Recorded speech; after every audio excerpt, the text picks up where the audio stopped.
That means Friday Night Fever is coming soon, and I think I'm already coming down with a fever of excitement. 19 minutes till the puck drops. The Zambonis are out there cleaning the ice for the 127th meeting between the NMU Wildcats and the Michigan Tech Huskies. Many other critics said the Hematites were one word: undersized. Well, Ishpeming has one word to say back to their critics: champions. 2 weeks till the regular season begins, and the Northern Michigan Wildcats were ranked 7th in the preseason. I had them in the Final Four, and bracket busted. Do you smell that, Green Bay Packers fans? Football is back in town. I stand here looking like a tall, strong man, but I'm honestly not one of the strongest in the UP. So I've been out here for a few hours, and I obviously haven't caught anything, but the key thing that these guys have that I don't have is patience. The North Central Jets rose through the districts, flew through the regionals, and now land in the Breslin Center for the first time since 1985. They say Lambeau Field is a frozen tundra, but Lance right now is actually the frozen tundra as well. I have my hat and gloves on for this high school playoff matchup. You know the slogan on this day: the luck of the Irish. And Michigan Tech was looking for some of it to advance to the second round of the WCHA playoffs. I'm on the road to the LPGA. Donnie Dwyer, TV6 Sports, signing out. Good evening, everyone. Well, Wild Card Weekend is always exciting in the NFL, and the Pack Attack go up against the Giant Purple People Eaters after their 37-34 loss in Week 17. Now it's time for round 2, but at the frozen tundra of Lambeau Field, quarterback Christian Ponder out with an elbow injury. So we go to Joe Webb, who never took a snap this season, but plays in this big game. First quarter, Adrian Peterson gets the handoff, goes 11 yards up the middle. That leads to a field goal, 3-0 Vikings. Still in the first, Juwan Harris gets the ball and goes 8 yards on that toss all the way to the end zone for the touchdown. And the replay shows that the ball would actually cross the plane even though Harris was on top of a Viking player. Pack Attack with the 7-3 lead right there. Harris, a big part of this offense. Then on 4th and 5, Rodgers would find Greg Jennings for the 32-yard pass play.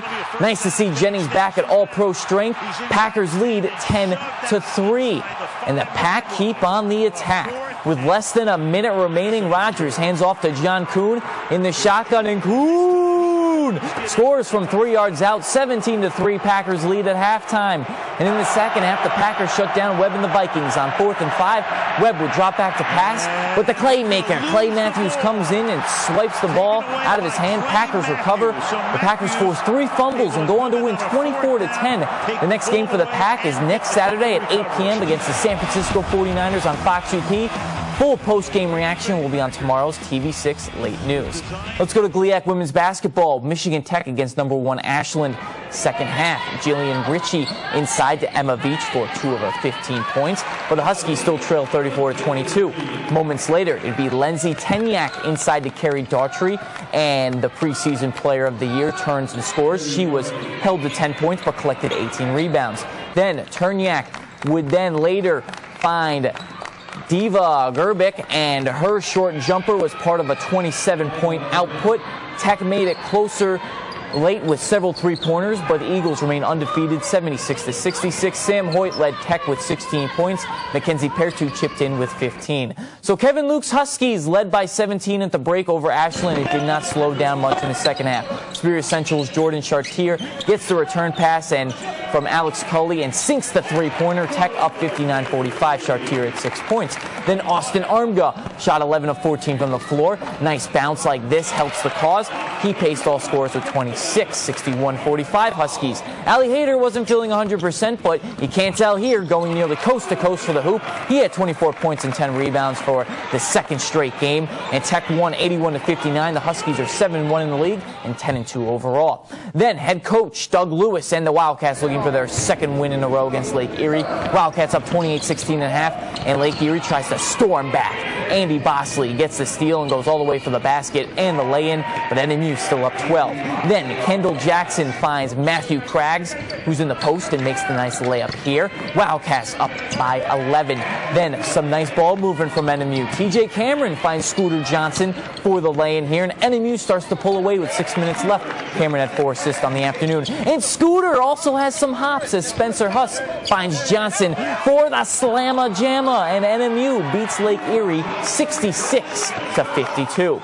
And the Wildcat women took on Lake Erie in the second game. Escanaba youth basketball team in attendance, very nice.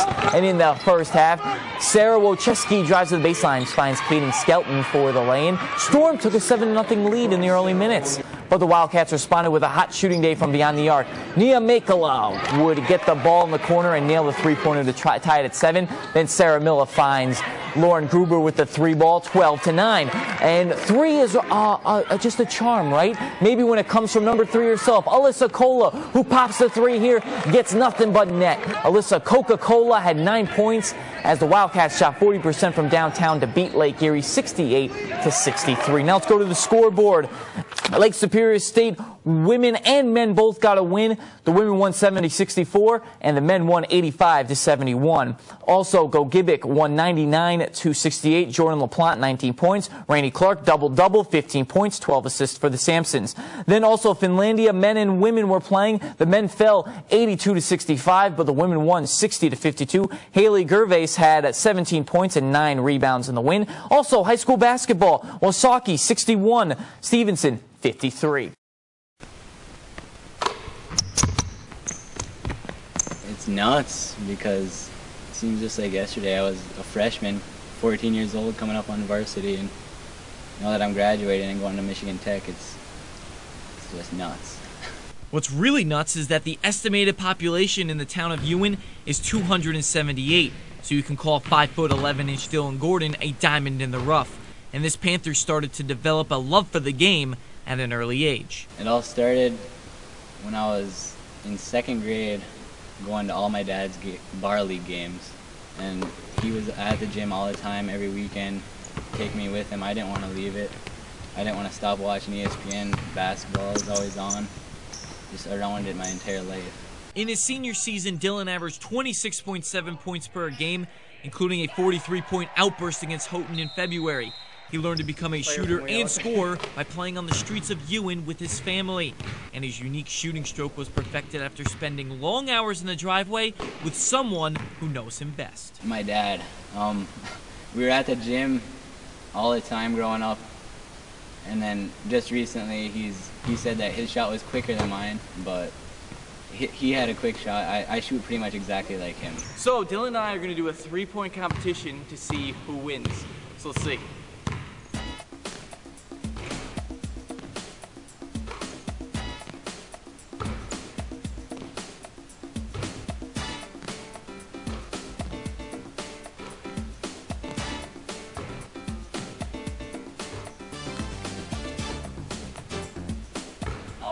So I just beat Dylan Gordon 5-3, and I made all 5 of my jumpers. So I may be a D2 talent in the future. And that might be a stretch. But in his high school career, number 24 scored 1,797 points and made 297 career three-pointers. He averaged roughly 73s in a 22-game season from his freshman to junior year. He has won Conference Player of the Year honors and has been named to the UP Dream Team, so his journey will be remembered. Freshman year to senior year, it's been a ride, and I loved it. Looking back, I was only like 5'7" when I was a freshman. Now I'm 5'11", and I put in many hours of work. After my sophomore season, I needed to become more of a penetrator, and that's all I worked on for that summer was quickness and strength, and I just tried to get better every day. Now the focus is on playing college ball at Michigan Tech. This past season, he signed a national letter of intent to play for the Huskies and is the first local kid to sign with Tech since the early 2000s. Dylan loves what Coach Luke has done with the program in Houghton and can't wait to play in the GLIAC. Coach Luke is a fierce competitor, I can tell, and he'll definitely let you know when you're doing something wrong, and he'll let you know when you're doing something right, and I love that because he wants to win and I want to win too, so we see eye to eye. This tough kid grew up in the streets, and to this day, he still has people doubting his game and his work ethic, but he doesn't let it bother him because he's heard it all before. I just tell those people that I'm used to being the smallest guy on the court every game, pretty much, and I'm not going to stop working hard. I'm going to work even harder to be better and get better every day. The plan now for this Division II athlete is to graduate in a few weeks and start practicing with the team and take courses in Houghton this July. Expect the SDC gym to be packed with Panther fans for the next 4 years. Reporting from Ewan Trout Creek High School, Donnie Dwyer, TV6 Sports.